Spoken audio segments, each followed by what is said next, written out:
Maharashtra TV news, आवाज सर्वसामान्यांचा। Breaking news. गारपीटग्रस्त शेतकऱ्यांना त्वरित नुकसान भरपाई द्या, गॅस ग्राहकांना घरपोच सेवा द्यावी, ग्राहक पंचायतची मागणी। नुकत्याच बागलाण तालुक्यात झालेल्या तीव्र गारपिटीमुळे शेतकरी पुन्हा एकदा मोठ्या संकटात सापडला आहे। या गारपिटीने शेतकरी बांधवांच्या हातातोंडाशी आलेला घास हिरावून नेला असून कांदा, गहू, डाळिंब, मका यांसारख्या काढणीस आलेल्या पिकांचे मोठ्या प्रमाणावर नुकसान झाले आहे।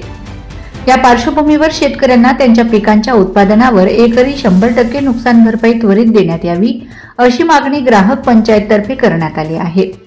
तसेच ग्रामीण भागातील गॅस ग्राहकांना घरपोच सिलेंडर सेवा उपलब्ध करून देण्याचीही मागणी निवेदनातून करण्यात आली आहे। सदर निवेदन तहसीलदार बागलाण यांना देण्यात आले असून नायब तहसीलदार माखरे साहेब यांनी ते स्वीकृत केले। यावेळी श्यामकांत लोखंडे, मनोहर भांबरे, किशोर जाधव, दिलीप खैरनार, विलास सोनवणे, सुनील पंडित, नितीन रमदळ, राजेंद्र चिंतामण खैरनार, धनंजय धोंडगे, अशोक पाटील, किशोर बोरसे, गोरख बच्छाव आदी उपस्थित होते।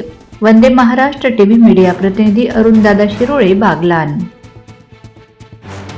वंदे महाराष्ट्र टीव्ही न्यूज, आवाज सर्वसामान्यांचा।